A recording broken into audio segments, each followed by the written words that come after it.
Bismillahirrahmanirrahim. Assalamu alaikum. This is online steel structure series. This is the ninth video lecture. Previously we have done tension members, compression members and beams. In this lecture we are going to discuss bolt connections. So first we're going to study what are the types of connection in the steel structures, and then specifically we're going to come to the bolt connections analysis. So we're going to start our lecture right now. Basically there are three type of connections you commonly observed in steel structures. One of the type is riveted connection, and another is the bolt connection and the bolt connection. The only difference between the bolt and rivet connection is that there is a nut and bolt type connection in case of bolt. However, rivets are drilled in the parts to be joined. So the design of bolt and rivet is more or less same. However, the design of bolt connection is a bit different from these two. So we're going to discuss bolt connection. This is pretty much the same as the riveted connection, and then we're going to discuss the bolt connection. So अगर इसमें देखें, if we're going to see at the thing, the connection, welded connections are a bit more simpler and easy to make as compared to the riveted और bolt connection. Bolt connection या rivet के मुकाबले में थोड़े से weld connection है वो ज़्यादा सिंपल होते हैं. जैसे कि अगर लेट से हमें एक ये सेक्शन है, कंपोजिट सेक्शन है, हमें एक डबल सेक्शन है और उसके साथ हमने एक प्लेट को अगर हमने कनेक्ट करना है, तो आप देख सकते हैं कितनी कॉम्प्लेक्स है कि कितने नंबर ऑफ बोल्ट्स हैं. Then again we can design it properly कि नंबर ऑफ बोल्ट्स कितने रिक्वायर्ड है, उनके दरमियान बोल्ट्स के दरमियान कितनी स्पेसिंग है. सो इसका डिज़ाइन थोड़ा सा कॉम्प्लेक्स हो जाता है रिवेटेड और बोल्ट कनेक्शन का. However in case of weld you need to just simply आपने वेल्ड की थिकनेस और वेल्ड की लेंथ आपने मेंशन करनी होती है. So as compare to the rivet और बोल्ट कनेक्शन, वेल्ड कनेक्शन ज़्यादा ईजी है. However expertise are required for the welding. ठीक है, इसमें एक्सपर्टीज रिक्वायर्ड है. हाउएवर रिवेट और बोल्ट कनेक्शन में उस लेवल ऑफ एक्सपर्टी नहीं रिक्वायर्ड है. One of the example shown है कि अगर ये कॉलम है और अगर बीम है, इट्स नॉट नेसेसरी कि शायद या रिवेट कनेक्शन हो या बोल्ट कनेक्शन हो, वेल्ड कनेक्शन हो, कॉम्बिनेशन ऑफ बोथ भी हो सकता है. जैसे कि आप देख सकते हैं कि ये कॉलम है और ये एक बीम है. कॉलम के साथ एक प्लेट को अटैच किया गया थ्रू द वेल्ड कनेक्शन. इधर पहले वेल्ड किया गया और वो जो प्लेट है फिर देन फर्दर बीम के साथ ज्वाइन हो रही है और वो थ्रू द बोल्ट कनेक्शन या वेल्ड भी कर सकते हैं. ठीक है, तो अगर इसी क्रॉस सेक्शन को, इसी कनेक्शन को अगर हम क्रॉस सेक्शन इधर करके देखेंगे तो आपको कुछ ऐसे नजर आएगी कि ये बीम है और बीम कनेक्ट हुई पड़ी कॉलम्स के साथ. So it's a combination of both. इसमें वेल्डिंग भी हुई पड़ी है और इसमें बोल्ट्स या रिवेट कनेक्शन भी हुए पड़े हैं. सो इस तरह के कनेक्शन भी होते हैं, कंपोजिट हम इसे कह सकते हैं. अब बात आती है बोल्ट कनेक्शन की. तो मैं बात करेंगे बोल्ट कनेक्शन की, तो बोल्ट्स की भी फर्दर दो टाइप्स होती हैं. एक होती है बोल्ट जिसमें थ्रेड्स होते हैं, जिसमें थ्रेड्स एक्सक्लूडेड हैं. एक्सक्लूडेड मतलब ये है कि for the part of a bolt या तो बिल्कुल नहीं होंगे लेकिन कुछ ना कुछ पोर्शन में रह जाते हैं. तो हाफ लेंथ हो सकती है जिसमें ये थ्रेड्स जो इसके ऊपर रोटेशंस बनी होती हैं, दीज आर कॉल्ड थ्रेड्स हो जाएगा. शेयर थ्रेड्स हम इन्हें बोलते हैं. तो जिसमें थ्रेड्स सिर्फ हाफ पोर्शन में हो तो that is called threads excluded. And another thing is threads not excluded, मतलब थ्रेड्स पूरी all over the length of the bolt अगर थ्रेड्स हो तो that is called threads are included. अब इसका मतलब क्या है? लेट्स से अगर किसी भी बोल्ट पर ये ऐसे फोर्स अप्लाई हो रही है, तो फोर्स नॉर्मली अगर अप्लाई होगी तो वो इस पोर्शन पर अप्लाई होगी, नॉट इन द थ्रेड्स. तो इसमें थ्रेड्स इंक्लूड नहीं होंगे. ठीक है, ये रीजन ज़रा वीक होता है, ये थ्रेड वाला रीजन थोड़ा सा वीक होता है. ठीक हो जाएगा. तो इसमें क्या हो रहा है कि threads are excluded, however threads are included in this connection. बाकी आपके पास इधर एक प्रॉपर्ली शो हुआ पड़ा है कि डिफरेंट जो पार्ट्स हैं एक बोल्ट के, कि ये ट्रांजिशन टोटल लेंथ होती है, डाया होता है, उसकी हेड हाइट होती है, then this is the thread length in case of this. तो जिसमें थ्रेड्स हाफ होते हैं ये जिनको हम बोलते हैं, तो उसको हम डोनेट करते हैं एक्स से, एक्स टाइप बोल्ट से. और जिसमें फुली लेंथ पे थ्रेड्स होंगे तो that is called threads included, उसको हम एन से रिप्रेजेंट करते हैं.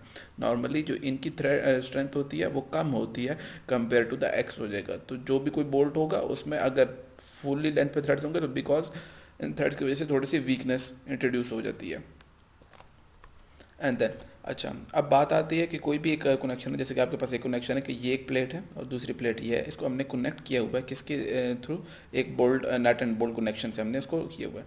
देन अगेन अब क्या होगा कि लेट्स से अगर ये मैं प्लेट है उसको मैं इधर से स्ट्रेच करता हूँ इसको एक्शन और दूसरे वाले को इधर से, तो क्या होगा कि जैसे ये वाला रीजन क्रिटिकल है. इस रीजन में क्या होगी, अगर हम प्लेट को स्ट्रेच कर रहे हैं, अपार्ट कर रहे हैं, तो देयर आर चांसेस के जो बोल्ट है इधर से क्रैक हो जाए, इधर से फेल हो जाए. और ये जो फेलियर होता है, this failure is called share failure. ठीक है, एक टाइप का फेलियर, जो first type of failure in the bolt connection is share failure. Share failure ये सिंगल शेयर है, और अगर लेट से अगर एक प्लेट इधर है और उस प्लेट को हमने फर्दर दो प्लेट्स के दरमियान स्प्लाइस किया हुआ है through using the bolt connection, तो इसमें क्या होगा कि दो रीजन क्रिटिकल हो जाएंगे, एक इधर शेयर फोर्स आ रही होगी और एक इधर शेयर फोर्स आ रही होगी, ठीक हो जाएगा। So this example is an example of a double shear. There chances कि इधर से क्रैक इनिशिएट हो सकता है और ये भी हो सकता है कि इधर से भी, क्योंकि अभी शेयर फोर्स दो रीजन पर एक्ट कर रही है। तो जैसे आपको सिंगल शेयर की एग्जांपल है कि ये एक पिक्टोरियल व्यू नज़र आ रहा है कि अगर फोर्स लगती है तो ये रीजन जहाँ पे जो रीजन क्रिटिकल है दैट इज़ दिस रीजन, और इधर से चांसेस हैं कि अलग हो जाए, टॉप हाफ अलग हो जाए, बॉटम हाफ अलग हो जाए। However in case of a double share वो ये हो सकता है कि स्लाइस खाली एक से नहीं होगा, ये एक रीजन इधर से और एक फिर देने के उससे नीचे वाले पोर्शन से, तो दो हिस्सों में टूट सकता है इन case of a double share, ठीक है। अब ज़रा से ये चीज़ है, इस चीज़ का ख्याल रखना है आपने कि इनमें से ज़्यादा सेफ कौन सा वाला है, डबल शेयर वाला सिनेरियो ज़्यादा सेफ है। लेट से अगर मैं कहता हूँ कि मैं 10 किप फोर्स अप्लाई करता हूँ, देन अगेन इसका रिएक्शन क्या आएगा, अगर मैं इसको इधर स्ट्रेच कर रहा हूँ तो रिएक्शन क्या आ जाएगा, इधर कितनी फोर्स ऐड कर रही होगी इस रीजन पर, सिर्फ एक शेयर प्लेन पे कितनी 10 किप फोर्स हो जाएगी, मतलब ये एक्शन हो जाएगा, इसका रिएक्शन इसके ऑपोजिट आ होगा 10 किप्स, ठीक हो जाएगा। तो एक ही रीजन पर 10 किप ऐड कर रही है। देन अगेन अगर बात करें डबल शेयर की, तो अगर ये 10 किप है, अब ये 10 किप डिवाइड हो गई है, हाफ इधर और हाफ इधर, ठीक है। दैट मीन्स अगर 10 किप इधर अप्लाई हो रही है तो 5 किप इधर अप्लाई हो रही होगी, रिएक्शन आ रहा होगा, एंड देन अगेन 5 किप इस वाले रीजन पर आ रहा होगा। सो चांसेस ये हैं कि ज़्यादा जो क्या कह सकते हैं जिसकी स्ट्रेंथ ज़्यादा है वो ये होगा, ये थोड़ा बाद में फेल होगा क्योंकि आपने जो 10 किप है उसको फर्दर दो जगहों पर डिस्ट्रीब्यूट कर दिया। So this is the case of a chance, तो ये कि दो जगह पर क्रैक इनिशिएट हो, बट ये होगा कि लेट से ये शायद पहले फेल हो जाए क्योंकि 10 किप एक्सपीरियंस फोर्स हो रही है, सिर्फ जैसे आपको एग्जांपल देने का मकसद है। हाउएवर इन दिस केस हमने उस 10 किप को फर्दर दो हिस्सों में डिवाइड कर दिया है, तो चांस है कि ये शायद डबल शेयर वाली एग्जांपल ज़्यादा सेफ है, ये कनेक्शन ज़्यादा स्ट्रेंथ वाला कनेक्शन है। तो ये तो एक टाइप का फेलियर है, शेयर टाइप फेलियर है। और इसका फेलियर कुछ ऐसे ही होगा कि लेट से अगर आप लोड लगाते हैं, अगर इधर आप लोड लगा रहे हैं बोल्ट पे, तो इसका कॉरस्पॉन्डिंगली रिएक्शन इधर आएगा, ठीक है, और रिएक्शन की वजह से हमारे पास क्या होगा कि ये रीजन क्रिटिकल है, ये सिंगल शेयर की वजह से, और इसका फेलियर कुछ ऐसा नज़र आता है। अगर डबल शेयर की बात की जाए कि अगर एक प्लेट को फर्दर दो से कनेक्ट किया गया है और यूजिंग सिंगल बोल्ट, तो ये दो रीजन है, तो डबल शेयर की वजह उसमें ये होगा कि लेट से बोल्ट इधर से भी फेल हो सकता है फिर इधर से भी, तो दो किस्म के चांसेस हैं इधर फेलियर के। So this is the example of a share failure. अब किसी भी अगर बोल्ट में फाइंड करना है या किसी भी देखना है कि इसमें कितना शेयर स्ट्रेसेस प्रोड्यूस हो रहे हैं, तो आपको क्या फार्मूला है, लोड, मतलब कितना लोड अप्लाई कर रहे हैं, let's say 10 keep load apply कर रहे हैं, और उसको डिवाइड किससे कर देना है, बोल्ट के एरिया से। बोल्ट के एरिया से स्ट्रेस क्या होता है, फोर्स पर यूनिट एरिया, तो फोर्स कितनी है, लेट्स से 10 के फोर्स है, और उसको एरिया अब किस एरिया पर ऐड कर रही है, ये इस cross section area of bolt पे ऐड कर रही है, तो ए क्या चीज़ हो जाएगा, एरिया ऑफ बोल्ट। और एरिया ऑफ बोल्ट कैसे फाइंड आउट करोगे, आपको बोल्ट का लेट्स से डाया पता है, इसका डाया हम कह सकते हैं हाफ इंच कह देते हैं कि जी इसका बोल्ट का डाया कितना है, हाफ इंच, यहाँ से लेकर यहाँ तक, ये मैंने शो कर दिया, ठीक है। उसके बाद क्या होगा, उसका पाई डी स्क्वायर बाय 4 करोगे तो एरिया ऑफ बोल्ट आ जाएगा, और उसको जब लोड से डिवाइड करोगे तो तुम्हारे पास शेयर स्ट्रेस आ जाएगा कि इस बोल्ट में कितना शेयर स्ट्रेस डेवलप हो रहा है फॉर द गिवन लोड। जितना लोड है उसको बोल्ट के एरिया से डिवाइड करोगे तो तुम्हारे पास शेयर स्ट्रेस आ जाएगा कि इस बोल्ट में कितना शेयर स्ट्रेस है।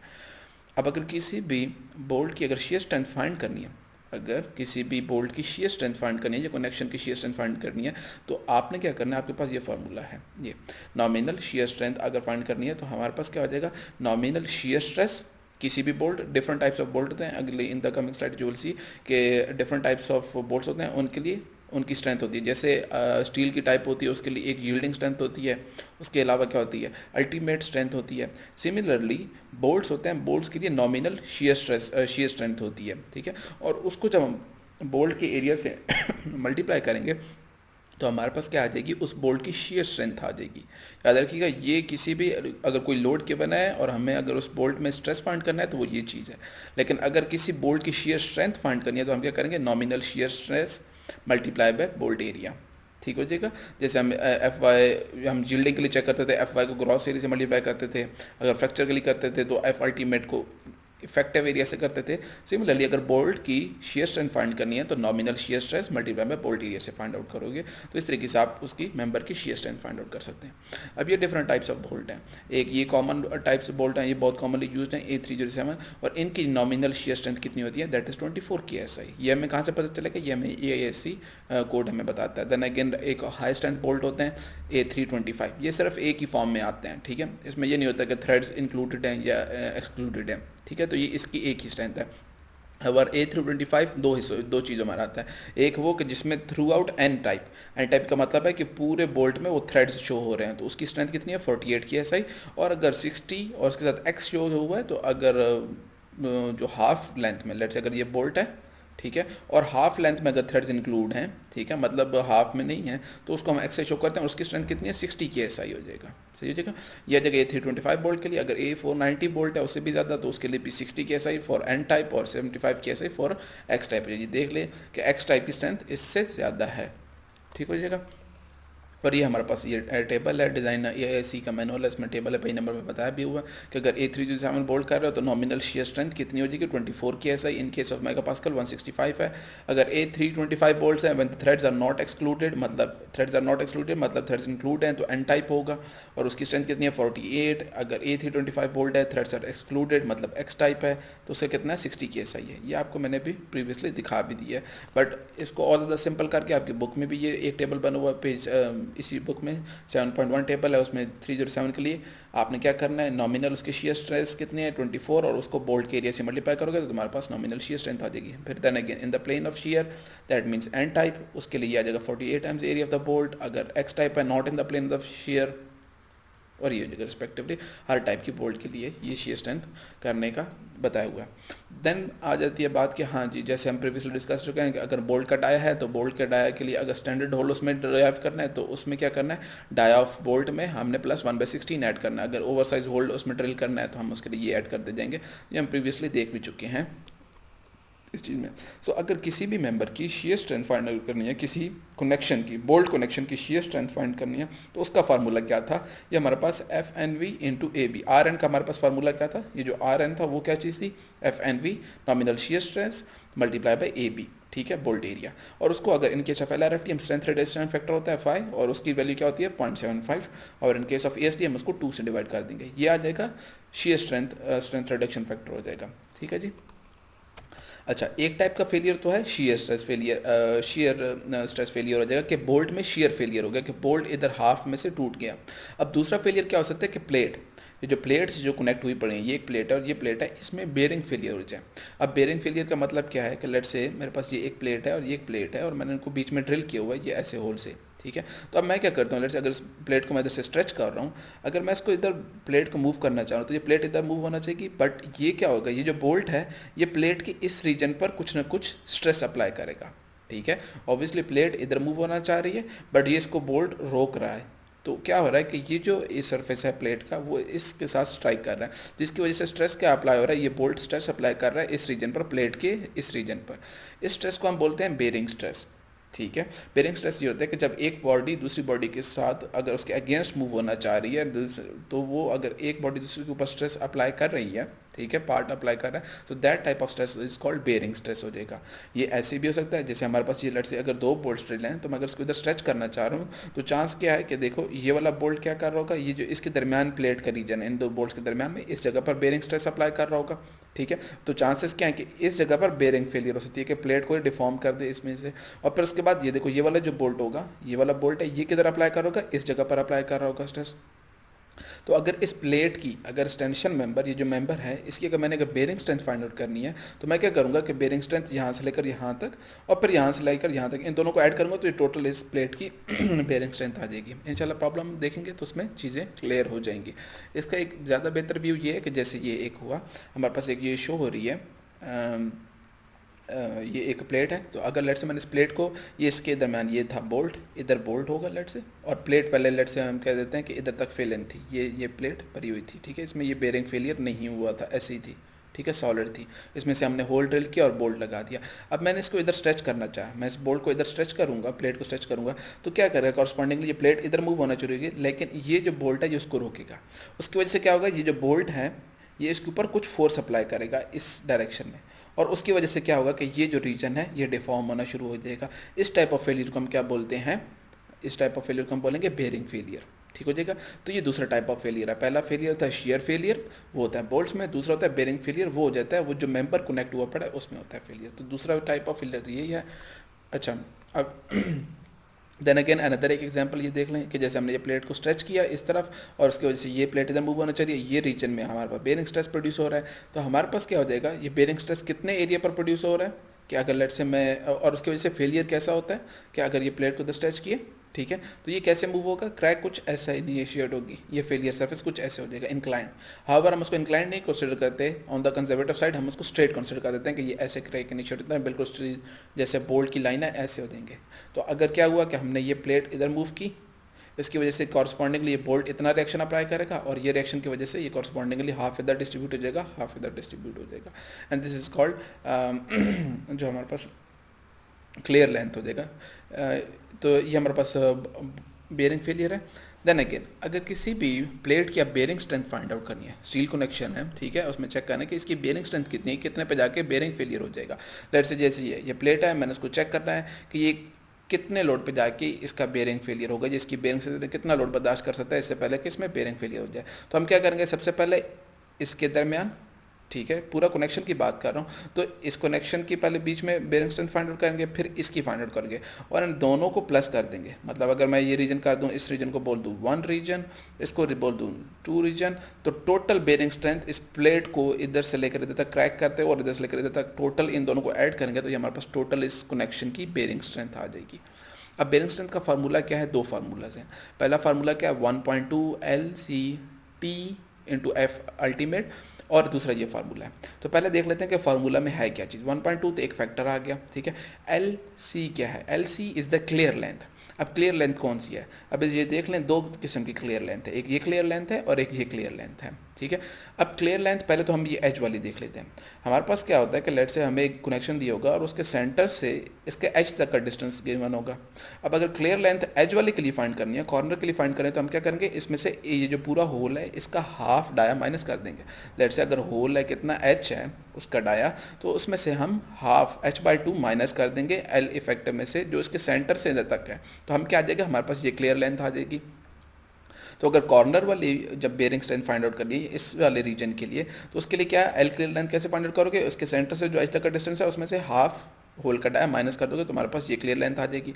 टी क्या चीज़ है, टी है इस प्लेट की थिकनेस, ठीक है, जिस मेंबर में फेलियर होना चाह रहा है, ठीक है। जैसे हम थिकनेस क्या होगी कि जैसे ये एक प्लेट है, इसका अगर मैं जैसे क्रॉस सेक्शन कट करूँ, ठीक है, ये मैं क्रॉस सेक्शन कट करूँ तो ये साइड से आपको ऐसे नजर आएगा इस प्लेट की थिकनेस, ये, ठीक है। तो ये इसकी थिकनेस जो हो जाएगी, वो जो हमें डायमेंशन इसमें नजर नहीं आ रही, तो ऑब्वियसली ये रीजन थिक कितना है उतने पर स्ट्रेस अप्लाई हो रहा है ना। बेसिकली स्ट्रेस किस जगह पर अप्लाई हो रहा है, ये वाला जो रीजन है ये फोर्स ऐसे अप्लाई कर रहा होगा, ठीक है, और वो फोर्स कितने रीजन पर, ये लेंथ, और उसकी हम इसको थिकनेस अगर मल्टीप्लाई कर दें तो हमारे पास ये आ जाएगा, ये वाली चीज़ आ जाएगी। तो LC that is the clear length for the corner, ठीक है, T is the thickness of the member and FU is the ultimate strength हो जाएगा।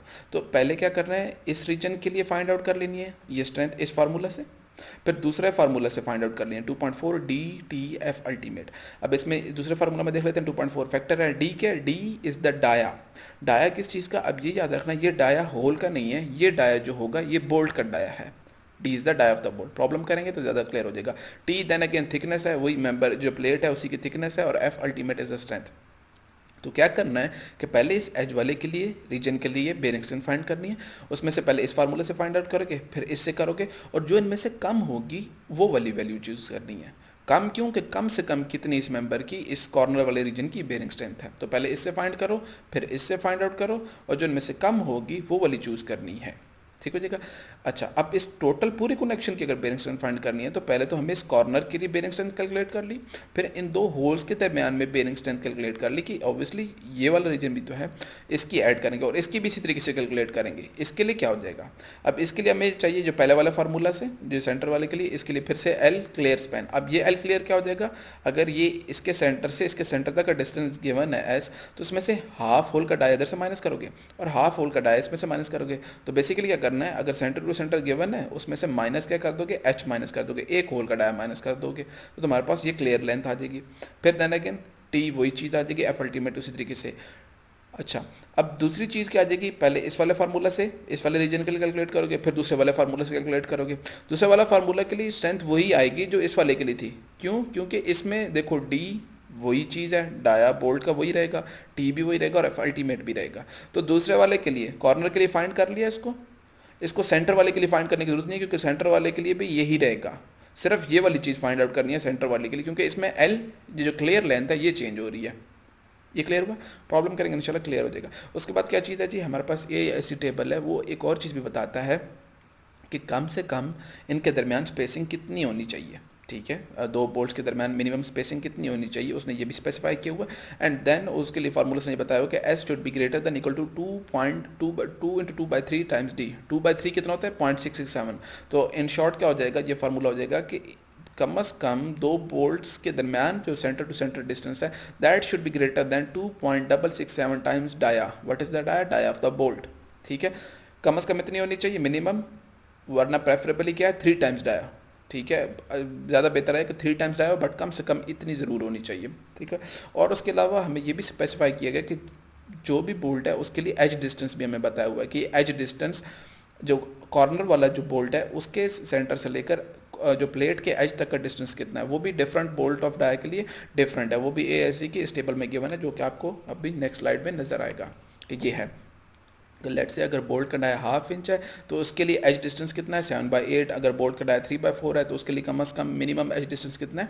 1.1 इंटू 1/4 मतलब 1.25 है। तो इस तरीके से आपने जाके चेक करना है कि मिनिमम स्पेसिंग और ये जगह। बेसिकली कंसर्न ये है कि ऑब्वियसली स्पेसिंग क्या चीज़ शो करती है, अगर ऑब्वियसली जितनी स्पेसिंग ज़्यादा होगी, ये जितनी स्पेसिंग ज़्यादा होगी तो उतनी ऑब्वियसली बेरिंग स्ट्रेंथ बढ़ेगी, क्योंकि LC की वैल्यू बढ़ेगी। इसी तरीके से एच का भी इसी से कंसर्न है। तो कम से कम मेंबर की बेरिंग स्ट्रेंथ को हम इस तरीके से चेक करते हैं। इन शॉर्ट, अब बेरिंग स्ट्रेंथ आपने फाइंड आउट करनी है तो पहले ये फार्मूला से कॉर्नर के लिए फाइंड आउट करोगे, फिर इससे करोगे, और इनमें से जो कम वाली वैल्यू होगी वो चूज़ कर लेना है। ठीक है, वो हो जाएगी, और उसको फिर ऑब्वियसली उसके स्ट्रेंथ रिडक्शन फैक्टर से मल्टीप्लाई कर देना। जैसे हम बेरिंग में शेयर वाले स्ट्रेंथ में करते थे 0.75 से मल्टीप्लाई करते थे, बेरिंग के लिए भी 0.75 से करेंगे, और ASD के लिए 2 से डिवाइड करते थे, इधर भी 2 से ही डिवाइड करेंगे। ठीक है जी, प्रॉब्लम करेंगे।